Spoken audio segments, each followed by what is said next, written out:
Hello, I'm Daniela. In today's video, I'm going to show you how to bring new life to old fabric labels. These are the labels that you'll find on the back of your shirts or on coats or even blankets. If you're like me and you save odd things, I save some of these interesting fabric labels. Sometimes they have fun images or interesting text, pretty names, these things, and I like to add them to my work. In today's video, I'm going to show you how I make them the focal point in little fabric collages. Now, none of these are finished projects. These are just little works that you can use in future projects. The idea is that you take leftovers and scraps, combine them, and you bring new life to some little old things, some little treasures, or you turn scraps into treasures. I like to make the labels the focal point, and if you don't have labels, don't worry, I'll show you some alternatives. Either way, the results are stunning. They're very interesting. I can't wait to show you my process. So here's one example of how I use these little fabric tags in my work. I make a little piece that I can use in the future. I can also make it as I need it as I'm working on a particular larger piece, but it's just a very interesting little collage or a cluster of fabrics, reusing labels. Little fabric labels that come in your clothing. It's kind of a fun little project. I also use some lace and just some little muslin here, and I'll show you my process. It's quite easy. I'll also show you some alternatives if you don't have those little fabric ribbons. So this is what I do to keep the fabric little labels. If I have an article of clothing and the label looks particularly interesting, either the text on it or it has some pictures, some images, I keep those. I really like them. I think they're cute. Some designers have their own logo, which happens to really correspond to something cute. So I'll just save them. And I have all these here. I love the names and the interesting things about each of these little labels here, sizes and whatnot. Now, if I can't find them, I'll print them myself. I just take some images, shrink them down on my computer, and I'll print out a page of them. So this is kind of what the page looks like. I've cut it out so it'll fit in my little tin here. I keep extra fabric to the side of it, and then I can stitch it down, and it looks just like a little label. So that is another method that works well. Now, if you don't want to print your own labels, you don't have your stash of saved fabric labels from leftover clothing and whatnot, you can also use whatever fabric you have on hand. Let me show you how I do that. So here are just some pieces of fabric that I went through my stash just to see really quickly what I can use as a label. So really anything with a small image is acceptable and works really well for this. This particular fabric I bought to use as little postage stamps. I wanted to cut it up and make little postage stamps with it, but it would also make a great label. In order to get the label effect, which you don't have to do with this method either, I would fold it in half, and this way it's two-sided. On some level you kind of sacrifice one piece for the front or the back, but I don't mind that. I've got plenty of fabric and it's just a small little piece. The same thing would go with this piece. Like it's a cute little face. Maybe I'd fold it so that the fabric label, instead of going to the side, was going up and down, and I can always turn it sideways. So there's lots of variation. And the same thing with this piece. I really like this beehive, but I wanted to make sure I would get it so that it would show up like a really cute little label. So if I folded it this way, I'd have this little beehive, and I would cut it out accordingly and stitch it on the side. Or if I wanted to stitch it on the other side, I would kind of just fold it over like this and cut it out. So for this one, I could cut it out just like this. Decide exactly how high up I wanted to go with my fabric, and then stitch it on the side. And I've got a cute little label here. The back isn't much to look at, but that's really what I'm going for, was that front piece. If you don't have fabric with little images, and that's okay, you might have fabric with a collage. This is the type of fabric I particularly like. It's a collage piece. It's very interesting all on its own. I already cut out a little swatch here, and I plan on using this in today's class. I cut out a little swatch of fabric from this collage piece. It's a little postcard with a little stamp, and I'll sew it like this. It has interesting text and graphics, and it looks like a little label already. If you don't have anything with images on it at all, you can always just cut up your fabric. This is a fun fabric, so it's kind of a patchwork already. And I've used this in my work here. I made little labels just with the interesting fabrics here. So it gives you a different look. It doesn't look like a particular label, but we're going to treat it as a label by folding it over and turning it into a little label. It's a cute effect.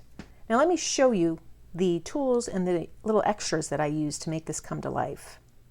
So to start with, for the backing, and this is just the backing of this little label collage, this little swatch that I'll attach to another piece.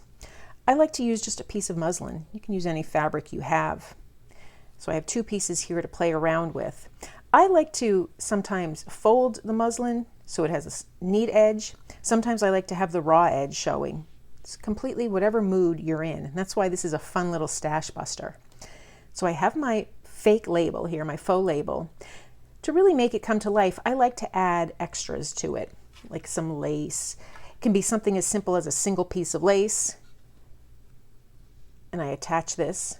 Or I can add some extras besides. I can use some ribbon, add an additional piece. This is just a little piece of metallic ribbon. I think that adds a little interest. And then I have little treasures here, a little ring left over from jewelry. I have an interesting little button. Nice color scheme there. This button I really liked because from the back it looks plain, but from the front it's got a little speckling on it. So that's another option. I have a paper rolled bead that I made. Another little jewelry piece taken from a broken necklace or bracelet. And then I have a fabric bead. So this is another option. It's kind of a fun effect. It really pulls everything together by having these little extras. So I'll just set this aside. I'm leaning towards using these type of elements here in colors. I'm not quite sure how just yet, but that's the beauty of this project, is it kind of comes to life as you go. So now when it comes to creating the actual layout of this little swatch, it's really fun. These are all scraps or just little leftover pieces, so I don't feel a lot invested, which really takes the pressure off of creating something. It doesn't have to be a masterpiece. And if I'm lucky, when it's finished, it will be.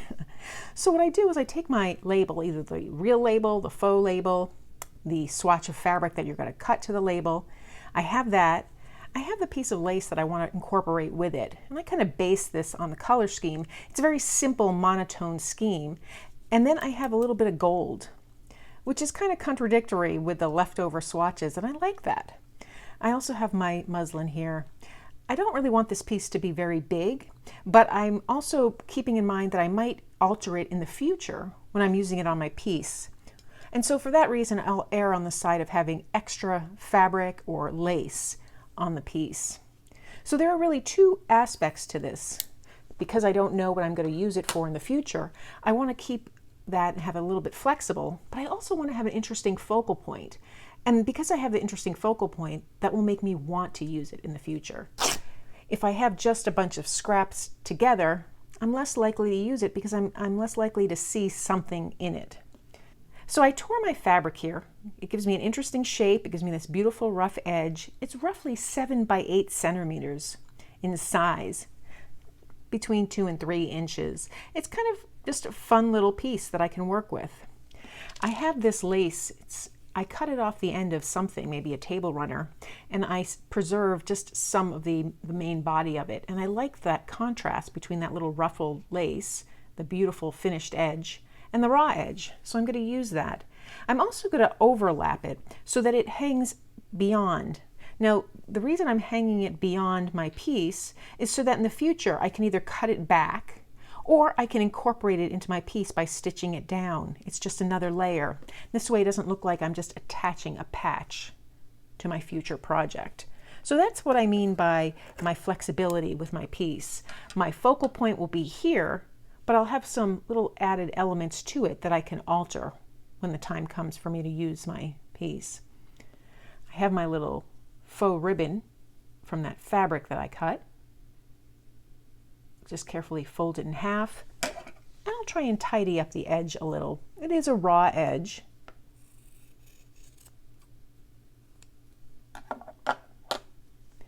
I folded it in half, it gives the impression of being a label from a clothing item. And I really like the text that it's on. So now I put my ribbon here, my lace, just offset. It's not in the center. The main ruffly part is in the center, but the entire piece itself isn't. And I'll do the same thing here with my fake ribbon. Instead of putting it right in the center, I'll put it up 3/4. So if I divided my piece in three rows tall, 3 rows across, this would intersect in one of those lines. I'm going to just put a little pin here in this intersecting area to hold that in place. Now I'm going to stitch that down, but I'm also really excited about using this. So I'm kind of going to play around with that and to see what I want to add. So I do see a lot of possibilities. I could wait and do that after I stitch it down, but I'm in a mood today where I can't wait. So now I'm just going to take some pearl cotton and I'm going to stitch it down, and I'll stitch it down from about here, so 3/4 of the way down to just about here. I'll stitch a straight line across, and then I'll stitch through my ribbon to hold it in place. And you can decide if you want to be able to fold your ribbon over, or if you want to stitch it this way as well, horizontally. I'm going to stitch it so that it can be flipped over. I like that interactive element. So I'll start with my stitching right at the base here, about 3/4 of the way down. And I'll just make little diagonal stitches just to give it a nice secure hold. Just skipping a little area. These are small little stitches, and the only purpose is to hold that lace to that muslin. So now I stitched straight up and down here. I attached my label. This is what it looks like from the back, just that straight line of stitching. And now I can leave it just like it is, and I happen to really like the way this looks. It's a little rustic, a little primitive, but I'm going to enhance it even further. I have this little faux metal piece. I mean, I think it's plastic with a metal coating, and I want to see if I want to incorporate some of this in. The beauty of this piece, it's sold as if it's ribbon, so it's on a roll, and you can cut out the pieces. I like the way I can echo the shape of the label, and I also like that I can bring it underneath. Maybe I'll just do that. I'll bring it into a little square piece.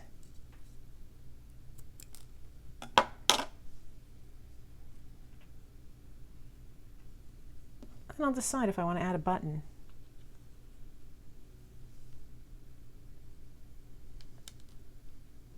I actually like it just with that little gold piece. So I'm going to take my thread again, and using a couching stitch, sew in between these 4 little spots in the center here that are connecting this particular ribbon here. And then I have a little swatch with a little textile ribbon. It's a great way to reuse old ribbon or to use your fabric in unexpected ways.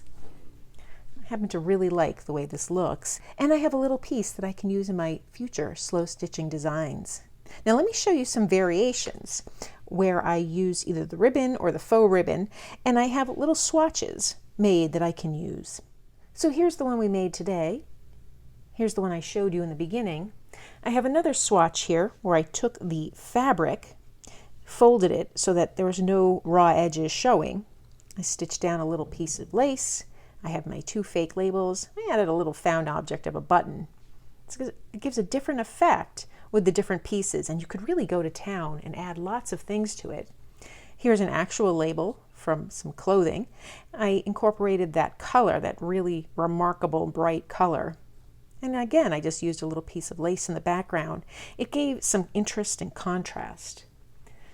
Here's a piece where I used just the fabric as I showed you earlier. I used some lace and a ribbon as my found object, and I threw in additional lace in the background. So here's a way of bringing life to a little fabric label that would have got tossed otherwise. It's a way that you can really appreciate just cute little pieces in your work and really make them stand out. So just by using an extra label or two, I created these little pieces. So that's how I make my little fabric collages with a focal point of a used textile label. Now, you can make your own label. It doesn't have to be a used label. I show you some techniques for that. But either way, it's unique and it really stands out. It's an unusual effect that draws your eye. It makes you look and want to see more of that. I really like the way I can make these ahead of time when I don't have a project in mind. But of course, if you do have a project in mind, you can just coordinate the colors or the textures or even the design to your layout. If you found this video helpful, please give it a thumbs up and be sure to subscribe. And if you found this video helpful, please consider becoming a member of my channel. Thanks for joining me today.